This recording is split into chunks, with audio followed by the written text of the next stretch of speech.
Hello, everyone, and welcome to our seventh Nourish to Flourish webinar. If this is your first time joining us, we're so glad to have you. And if you attended last month, welcome back. My name is Shirley Sue. I'm one of the clinical dietitians with the Stanford Lifestyle and Weight Management Clinic. I'll be your moderator for today's session. A few notes before we begin. Today's webinar is being recorded and will be posted on the Stanford Health Library webpage under recorded lectures and on the Stanford Health Library YouTube channel. You'll also receive an email after the session with a link to the recording. If you have any questions during the webinar, please feel free to add them to the Q&A chat box located at the bottom of your screen. We'll review those during our Q&A portion at the end. Today, I have the pleasure of introducing our presenter and my colleague, Emily Sylvester. Emily is a registered dietitian nutritionist with nearly 10 years of experience in an outpatient setting, specializing in weight management. Emily joined the Stanford Bariatric and Metabolic Interdisciplinary Center in June of 2024. She is passionate about educating patients, both individually and in group settings, and is dedicated to collaborating with them to achieve their health goals and develop sustainable habits, even amidst the demands of a busy schedule. Today, Emily will be talking about tips and tricks when dining out to fuel your body and satisfy your taste buds without the extra calories. And now here's Emily. Thank you, Shirley, for the introduction, and thank you all again for joining me. Today, we're going to be discussing tips and tricks while dining out. We will discuss ways to reduce your calorie intake while dining away from home, while still making your meal enjoyable, right? So the key topics we'll talk about today are planning ahead, focusing on balance, how to portion control, not being afraid to customize your order, some meal swap options from some chain restaurants we'll talk about, also ways to still include an alcoholic beverage and a dessert while dining out, and then making social gatherings less intimidating when you're focusing on a health goal. So let's get started. So on your screen right now, you see a QR code. If you have your phone handy, or if you don't, you can actually go to the website below. But I want you to think about this question. Why do you dine out? What are the words or phrases that come to mind when you think about this? So I'll leave the QR code up on the screen for a moment so you guys can scan that and go ahead and start entering your words or phrases that come to mind.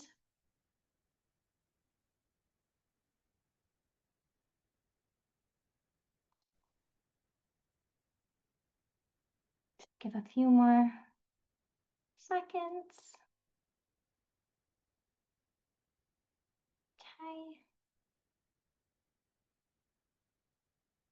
All right, we'll go to the next screen and see if you guys are entering. Perfect. So I see friends, delicious, cooking meats, gathering, home, friendship, convenience. Friends, I see a lot of friends.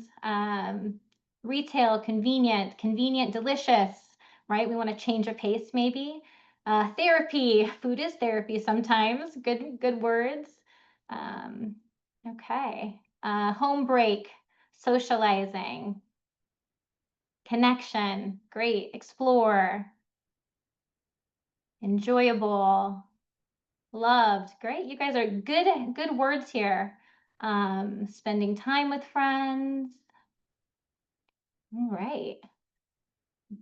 These are a lot of the same words that come to my mind, so good choices. All right, so as a lot of you mentioned some of your top reasons, so let's talk about some of these top reasons people prefer to dine out. For the atmosphere, I think that's a big one. I know when you're at home, sometimes maybe your kids have like cartoons on in the background. Maybe there's still some dishes in the sink from your previous meal that you just don't want to look at, or a big pile of laundry just sitting there that you have to fold. Let's go for the atmosphere, right? Less home distractions, nice music, and hopefully you're getting service with a smile. That's the goal. And then to socialize, right? So socializing with family and friends. Meeting out is a nice treat and often a top choice when it comes to doing things with family and friends. I know I really enjoy that. And then different flavors. I saw that a lot in those words. We all have our go-to meals at home, and sometimes it feels like very repetitive. Dining out is a nice change of pace where we have some variety, and some meal options that likely we're not going to cook, or maybe we're trying to learn how to cook. So we can go there and see how they prepare it and maybe ask some questions. And then celebrating someone or something special. Who doesn't like to dine out and feel special? I like to be joined by loved ones or friends. And then even, maybe coworkers when you're getting a promotion for work. So celebrating someone or something special is always really nice to do while dining out. And then this is my all-time favorite, and this is why I dine out sometimes, being served and having no cleanup. So, sometimes I haven't run to the grocery store, so I have to not only grocery shop, meal prep, and then I have to clean up, right? So often we don't mind waiting that 20 or 30 minutes for a table and then maybe another 15 or 20 minutes for food, when it means you just can walk in, order, be served, and then walk away without actually having to clean up. So that's my top choice, is being served without having cleanup. Okay. So now maybe we got invited to a restaurant, or we're thinking about dining out and planning. How do we plan ahead to maybe reduce our calorie intake? I mean, I think that's the ultimate goal here, and make better choices. So researching restaurants and menus online. Look at the menu, or look at the restaurant's menu online and familiarize yourself with the options and identify some choices that fit your goals or healthier choices. So how do we set a goal, right?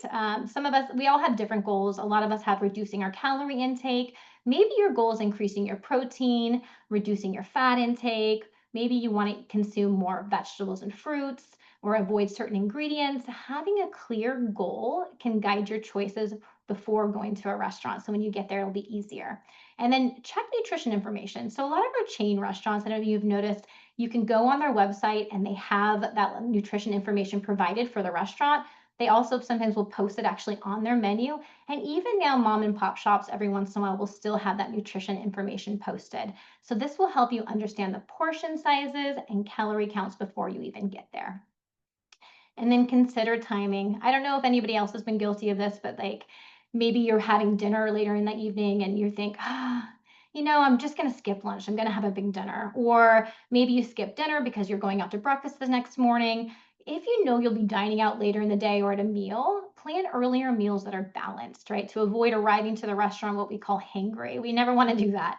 Also, a trick that I use is either having like a light snack or maybe a protein shake 30 to 60 minutes before dining out to help curb my hunger and prevent like impulse ordering. Maybe, once if you go hungry, same with the grocery store, right? You'll shop too much. When you go to a restaurant, maybe you'll order too much. So that will help. And then make a reservation. By reducing your wait time, you will know when you will eat roughly, and it'll avoid from like wandering to the bar and maybe ordering multiple appetizers or multiple drinks. And that will help you reduce your calorie from that dining out experience. And then plan for social situations. So let's say you already have that goal set in your mind. Let others know around you what your health goals are, right? So they can help support and also create a positive setting, and you can still enjoy your experience without having to explain things while you're at the restaurant. I don't know if you guys are familiar with this My Plate, or the Healthy Plate. This is a visual guide that helps you make informed choices to promote balanced nutrition and support overall health. Simple, practical tool. You can snapshot a picture of it if you want to take it to the restaurant with you, or just remember it. But it encourages a diverse and enjoyable diet away or at home. So just remember, like you can also use this while going out to a restaurant. So when we're looking at this plate particularly, half the plate is vegetables and fruit, provides a lot of essential vitamins, minerals, and fiber. A quarter of your plate is whole grains or a starch. It looks like here they have some sweet potato, hopefully with the skin on it for some extra fiber. And then I see a quarter of their plate is a tofu, but you can choose any types of lean meats, fish, beans, legumes. That all is going to help as well with satiety and staying full until your next meal. Okay, so we're sitting down, we're waiting for the waiter to come. You're seeing all these great meals come out, but they look big. They're looking really large. You're hungry, but still you think, okay, how can I do some portion control, right? So let's think of some strategies along the way to help us portion control when we're dining out. Share a meal. This is always a really easy, not only does it save you money, but it saves you calories as well. I like to go to lunch with this one friend that I go to often. we like a lot of the same foods. So we actually, every other time, one of the other people orders. So she orders one time and then I order the next time. It allows us to enjoy a variety of flavors without overeating. And it's kind of fun because we always try to guess what the other person's going to order. And then order a veggie based or protein dense appetizer. This can be a meal or maybe just something to satiate you. So you reduce your intake at your actual entree. Some examples could be like a chicken or tofu lettuce wrap with sauce on the side, edamame, which is my favorite, side salad with light dressing on the side, a broth-based vegetable soup or like a miso soup, ceviche, chicken or roasted vegetable skewers, some spring rolls with veggies wrapped in rice paper, or some baked or grilled shrimp are all good options. So, you know that the meal might be coming out large. You've watched people starting to really start struggling maybe through their meal because they're eating a lot. Ask for a to-go box when you order or before your meal arrives. This is a trick, and a good thing that I actually do, I go a step further and I see if they can box it for me before they even bring it out. So, this will help you reduce your calorie intake and then you have a meal for the next day or the next meal that you're going to consume. You're less likely when you're sitting there talking to family or friends or coworkers to open that to go box and start sneaking food in when you're having a conversation. Usually once it's boxed up and out of mind, out of sight, that you're not going to dig back into it and you'll have that for the next day. So it's a great option. And then let's say they haven't brought a to-go box, but you have a side plate, or you can ask for a small side plate. Transfer a portion of your meal onto that smaller plate, into that my plate that we talked about, to create an illusion of a fuller plate. This will encourage you to eat less. Like they say, our eyes sometimes are bigger than our stomach. And in some cases, we'll continue to eat if the food is still on our plates. And then I want you to practice mindful eating and listening to your body. Take time to savor each bite, eat slowly, chew that 15 plus times each bite, pay attention to your hunger and fullness cues, and stop when you're feeling satisfied versus like, oh, I did too much. I overdid it this time. That never has a good feeling. And then I know sometimes you can't avoid this, but try to avoid all you can eat buffets as much as possible. We go into the train of thought thinking, oh, I'm going to get my money's worth. I want to get my money's worth. 3 to 4 plates later, we wanted to try everything. These just really encourage grazing and overeating. So ordering one entree is the best option. Even if you do go to an all-you-can-eat buffet, see if they have entree options that you can order if other people are using the buffet. Excuse me, the buffet. And then I know this might be a very hard one for everybody, but requesting no bread or chip basket. So there's a few restaurants that I really, really love their rolls or their breads that they bake. They're fresh. And so sometimes what I'll do is say, hey, I'm not going to take the bread basket, but can you include one of those rolls on my entree? Or let's say they take the chip basket and they bring it to your table already and you didn't have a chance to say no thank you. Maybe grab just a small handful, put it on a napkin, and enjoy that as part of your meal and push it away, or have them take that chip basket away. So you're still getting a little bit of, the chip and the bread if you said no thank you, but you're not overindulging and eating multiple baskets of chips or multiple baskets of bread before your meal. Okay, so the waiter is at your table again, and you're thinking, oh my goodness, this looks really good, but that has to be high in calories, right? So, how do we customize our order to reduce our calorie intake? You can request foods to be prepared differently. So, let's say, something that looks fried on the menu, see if they can bake, steam, or grill it. And maybe there's some vegetables that are sauteed in butter. See if they can just have some steamed vegetables versus the sauteed vegetables. That would be a great option. Request the sauces on the side. uh, Sometimes they just add that as much sauces as possible to get the flavor that you like. But when you order on the side, this allows you to control the amount you use, or maybe just drizzle it, and you can control your calorie intake. And then avoid high calorie add-ons. So maybe they say like, would you like bacon on that? How about some extra sauce on the side? Would you like some fried toppings on your option? So try to say, hey, that's not a great option. Let's request fresh herbs, lemon, vinegar. That will add a lot of flavor as well, and you'll reduce the calorie on that meal. And then double portions of veggies versus starch. You can do like grilled asparagus or steamed broccoli over that mashed potato or fry, or maybe that loaded baked potato. Those would be a better option than grilled asparagus or steamed broccoli or any other vegetables, and just making sure they're not obviously cooked with any extra sauces or butter.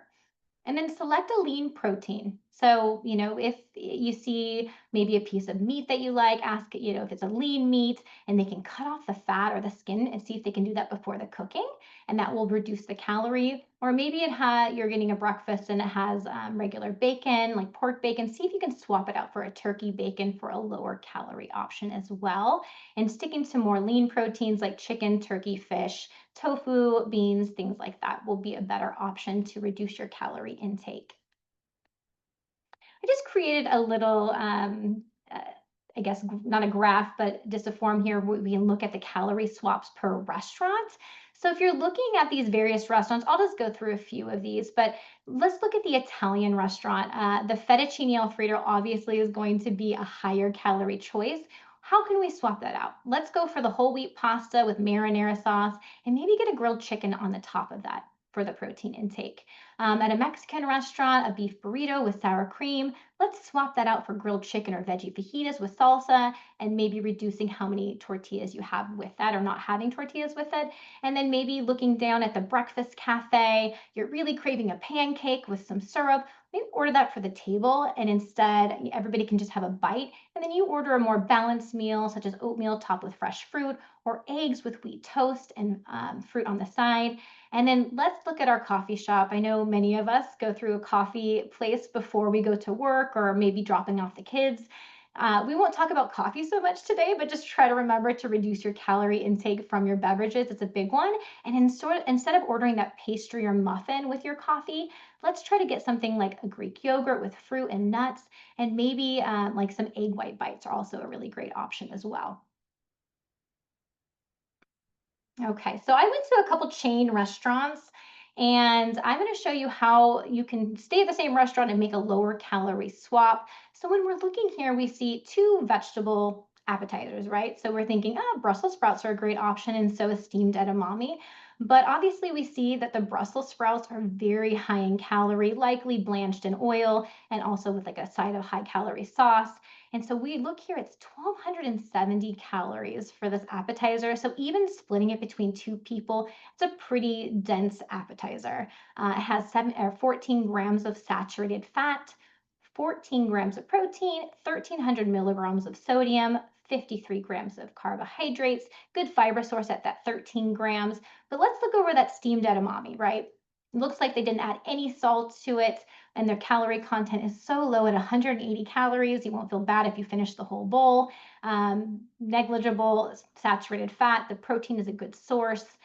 Sodium is 160, carbohydrates are 13 grams, and that fiber is still a good source at that 5 grams. So, not all vegetables are equal when you go to restaurants. Just those are the good questions to ask, like how it's cooked.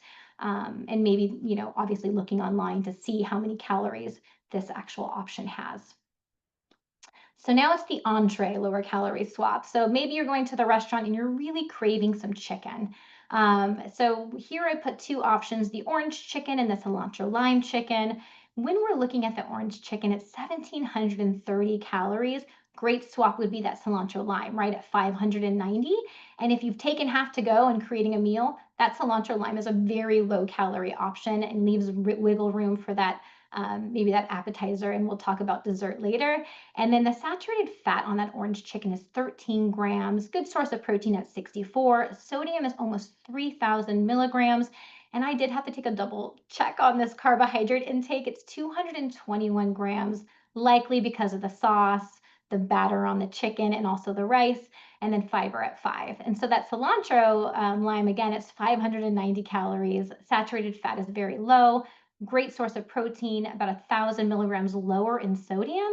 Carbohydrates are pretty low at 30 grams, and then it's also pretty close to the fiber content, or a little bit higher than that orange chicken. So often when I'm talking, so let me go back, sorry, to patients, they're like, oh, I ordered a salad. I do go out to eat a lot, but I ordered a salad. And so again, not all salads are equal, especially in the calorie department. My first question is, Okay, well, what did you put on the salad? And did you have dressing? Did you add any protein? There's a lot of questions that go into this. So when I'm looking at this lower calorie swap of salads, that barbecue ranch chicken salad, again, is very high at that 1,730 calories, 22 grams of saturated fat, 56 grams of protein, and almost 3,000 milligrams of sodium. The carbohydrates are 125. It looks like it has some beans, some corn, and it looks like fried onion rings on top. And then it's a really great source of fiber at 22 grams. So that I would say that's a great option for the fiber, but not so much the calories. And then I compared it to the seared to tuna taki salad. You could also, opt for like a grilled chicken salad, but this is a very low calorie options at 450 calories. It looks like we see that salad dressing on the side, which I love. Very low in saturated fat, good source of protein. Sodium intake is significantly decreased, still pretty high at that 1280. And then we see that the fiber is not quite as high. So a good idea is like customize this option. So maybe your goal is to increase your fiber and your protein intake. It's a good source of protein, but maybe we can add some edamame to it, or maybe we can do some steamed veggies or raw vegetables in addition to what's already on that plate to actually increase that fiber intake. Okay, so I think when we view the swaps, we notice we can reduce a lot of the calorie intake, and we did reduce some of the sodium, but the sodium was still very high in a lot of those meals. So excessive levels of sodium may cause, increased water retention. I don't know if you've ever left a restaurant and had to walk back to your car, or maybe just took a walk right after you eat, and you just felt like your hands were really swollen, you're feeling bloated. Maybe you step on the scale the next day and you've gained a few pounds. You're thinking, oh my goodness, what I had a low calorie meal. Likely it could be related to that water retention and that causes that swelling. So think about if you're consuming high sodium intake over and over and over again, it can increase your risk of like headaches, kidney stones, osteoporosis, and various heart health issues. The American Heart Association recommends no more than 2,300 milligrams a day. And if you realize like some of those were almost 3,000 in itself just for a meal, with the optimal goal of 1,500 milligrams a day for the average public. So when we're looking at how much the average American consumes in sodium daily, it's around 3,400 milligrams. So we're way above the recommendations, and 70% of our sodium intake comes from processed and restaurant foods. Those are something that we can control. So just to remember, you know, we can control how much salt we take. And let's talk about how to reduce your salt when you're actually at a restaurant. Choose a fruit or a vegetable as a side. I want you to say, hey, no sauces, no seasoning on it. I just kind of want some plain vegetables or some fruit. That will significantly reduce your sodium intake. And then be mindful of the sauces. So, there could be a ton of different sauces, or maybe you're asking for additional sauces usually when you go out. Try to add fresh alternatives such as lemon or lime, or maybe like olive and vinegar or oil and vinegar, or some light salad dressing and dip it on the side like we had discussed. And then skip the salty extras. Try not to add like pickles or olives or extra cheese. That will really increase your sodium intake. And then choose lean and fresh protein. So limit like a lot of the processed and cured meats. Try to get like the fresh fish or chicken options or tofu options as an alternative to reduce that sodium intake. And then I know some of you might think this is silly, but like if you're really trying to reduce your sodium intake, maybe your dietitian or your cardiologist, your primary care said, hey, we really need to cut back on that sodium intake because of these health concerns. Bring your own seasoning. I know Mrs. Dash is a very popular option. I recently tried Trader Joe's 21 Salute, which I really like. So, if you want to give that a shot, it's pretty good. And then also, I want you to not be afraid to ask questions. This is your dining experience. Don't be afraid to ask the waiter how the foods are prepared. If he doesn't know, see if he can ask the cook or maybe the manager. And then, don't be afraid to say, hey, do you have any lower sodium options that you can make for me? And see if those are something that you enjoy as well.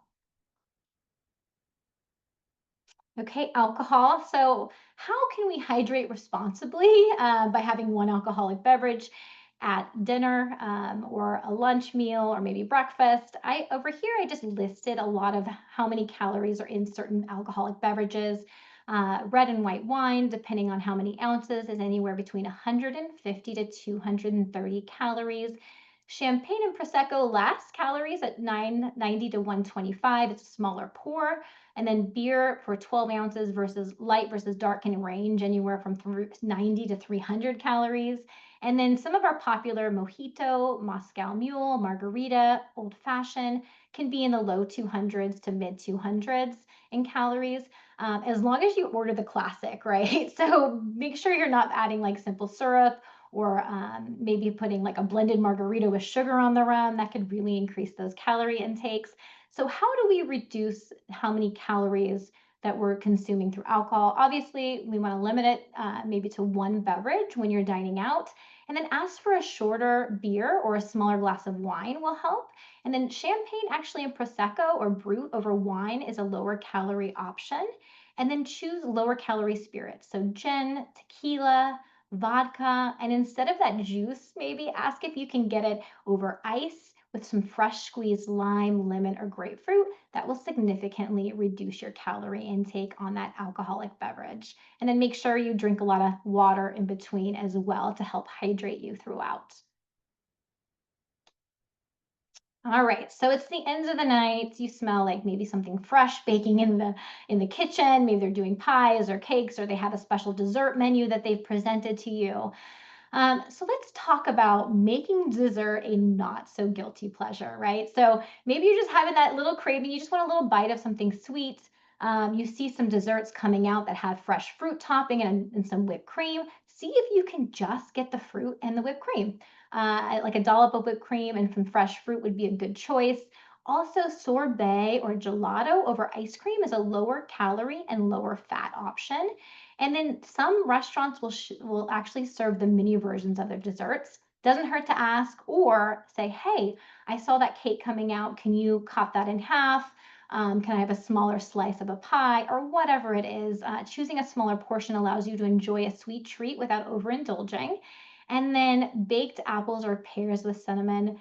Often I see this on the kids menu. I like it. To me, it's really makes me happy. So that would be a really great option as well. And then meringue. Meringue desserts can be light, airy, definitely a lower calorie option compared to a heavier cake or a pastry. So I want you to remember, maybe reducing your calorie intake by asking for these options. And if they can't accommodate that at a restaurant, guess what? We can just share. We can still have a bite of that sweet treat, but try not to finish it all or maybe take some home. So dining out away from home doesn't always mean going to a restaurant, right? So there's also various events and gatherings such as holiday parties, family barbecues, picnics, friend get-togethers at houses, at somebody else's house, not your own. So how can we reduce our calorie intake or meet our health goals while dining away from home, not necessarily at a restaurant? So maybe they ask you to bring a dish, right? So bringing a dish that is a lower calorie option, like a protein or a vegetable base, can guarantee like what's in your dish and it meets your health goals, and it can help you, fit eat what you want and then maybe have like a couple forks here and there of some other food versus going unprepared and having all these higher calorie options available and not being able to choose a lower calorie dish. And then fuel up before going, maybe having a light snack or a meal before the event to curb your hunger to avoid overeating when you get there.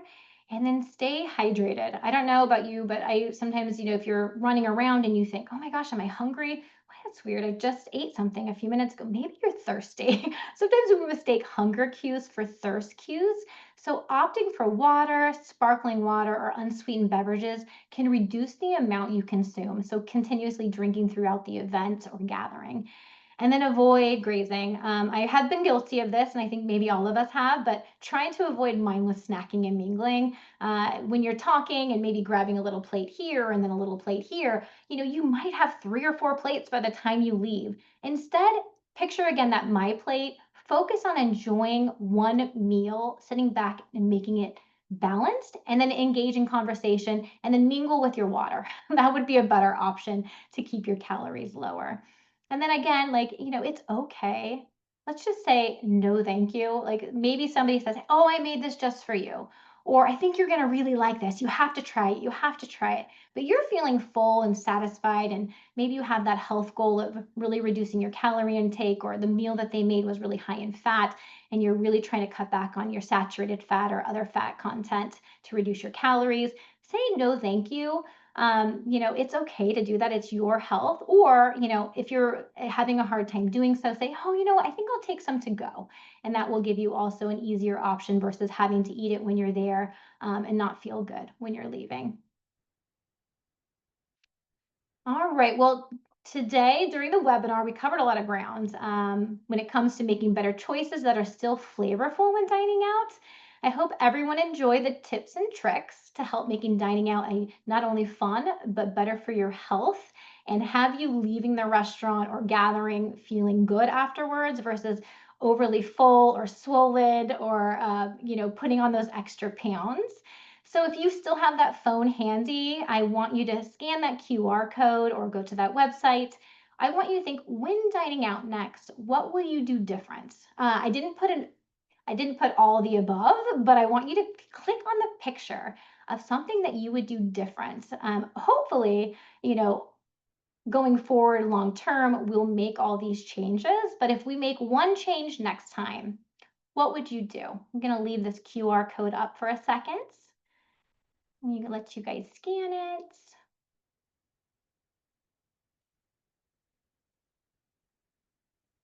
Okay, I'll give you another 10 or 15 seconds.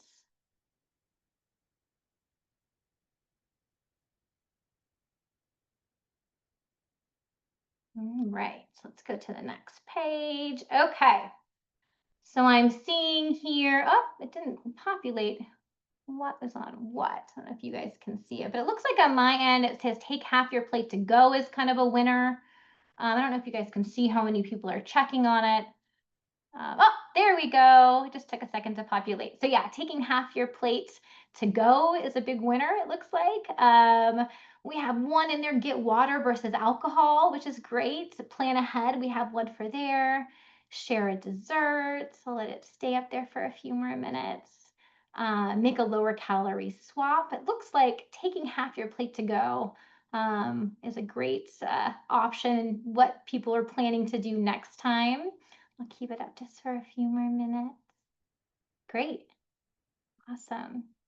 Yeah, you guys are gonna have your meal for the next day. So no prep, no cleanup, right? That's one of my big things. So great.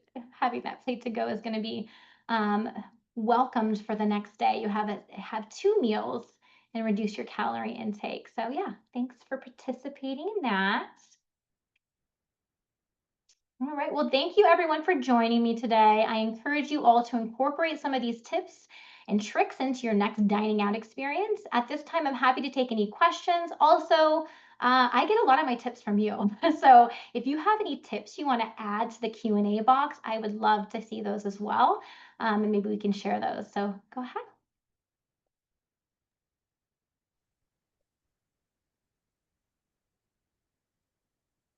Well, thank you so much, Emily, for all those practical tips. We're now ready for questions from the audience. There were a few in the Q&A, so I'll read those out. I'll also thank you for attending.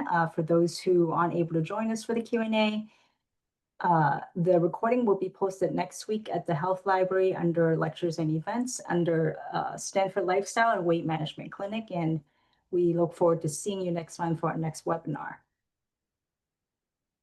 So for the first, we have about 10, 12 minutes for some questions. The first one here is turkey bacon healthier? Typically, it has less fat in it, right? The sodium content, because it's still prepared with a lot of sodium, would be a better option if you're trying to reduce your saturated fat content, which I had discussed. So it would be a better option, lower calories and also less fat in it. So yes, great question. It would be a great option if you're trying to make some healthier choices. And another good one here.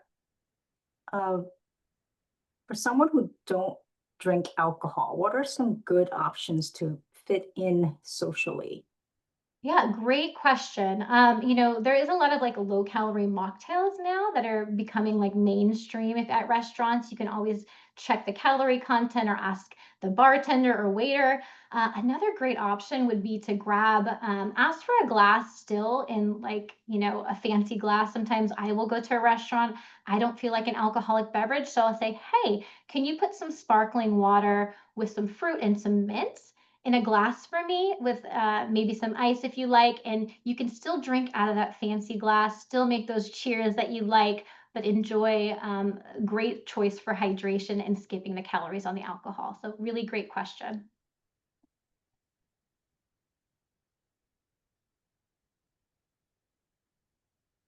And mm, someone wants to know, how do I resist the urge to immediately eat my leftovers when I get home? Yeah, that's a really great question. And, it's hard, right? So sometimes you really enjoy the food. It tasted really good. You were happy with your meal. I would suggest getting home and drinking a big glass of water or drinking a big glass of water before you leave the restaurant to help fill you up. And then sticking those to go or box or whatever you took home right in the refrigerator and to cool it off so you don't have to take the extra step of putting it in the microwave or putting it in your air fryer or your oven and reheating it. So that is a great question. And yeah, it's hard if the food is really good, but then also remembering, like thinking about being mindful. How are you feeling? Are you feeling content? Or are you still feeling hungry? So, if you're still feeling hungry, try the water, maybe grab a couple vegetables if you're for a lower calorie option if you didn't quite eat enough. And then just try to save that, realize that that meal the next day is going to be delicious and focus your excitement on that versus like trying to sneak back into that to go box. So, really great question. Here. Are there specific cuisines that tend to offer more low calorie options? Yeah, great question. I mean, as we looked at when we were going through the slides, we did see that, we can customize pretty much any meal, right? But there are some particular cuisines that tend to be on a lower calorie side. I'll go through a few. So, Mediterranean cuisine typically offers a lot of fresh vegetables, lean proteins like fish and chicken, whole grains, some healthy fats such as olive oil, a lot of salads, grilled meats, obviously, and vegetable based dishes for lower calorie options. And then Japanese cuisine, again, fresh fish, some vegetables. If you like sashimi, a very low calorie option as well. Miso soup is also a lower calorie option for a starter. And then I really enjoy like a Thai cuisine because they also have rich in vegetables and lean protein. And then I like the papaya salad. And then it's a very low calorie if you get the sauce on the side. And then also like, going to a Mexican restaurant, ordering grilled meats, maybe the black beans versus the refried beans without the lard or the fat.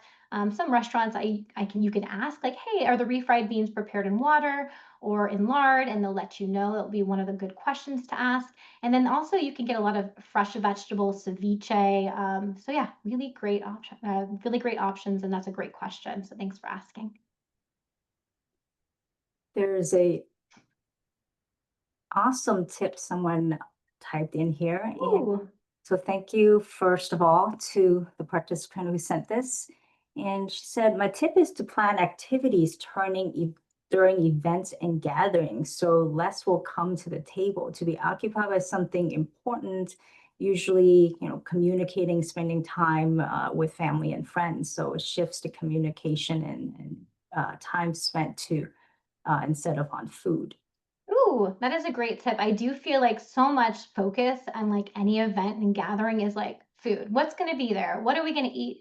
But when you shift it to think of like what kind of games can we play, or maybe having like a topic to everybody go around before they get to the table and just kind of talk and have the food out for a lesser time, that will discourage grazing and also making like the whole dining out experience or gathering just about food, but more maybe about family or friends or coworkers. So great tip. I appreciate you putting that in there. You've answered so many questions for us today, Emily. So thank you so very much for this terrific presentation full of practical tips. I'm going to go ahead and end the webinar tonight. And thank you again for attending, and thank you, Emily, for presenting for us. The recording will be posted next week at the Stanford Health Library under lectures and events. You also will receive a link to that in an email once it's posted. And we look forward to seeing you next month for our next webinar. As a reminder, our webinars occur on the third Wednesday of every month, going through till December from 5 o'clock to 5:45 p.m. Thank you so much. Thank you, everybody.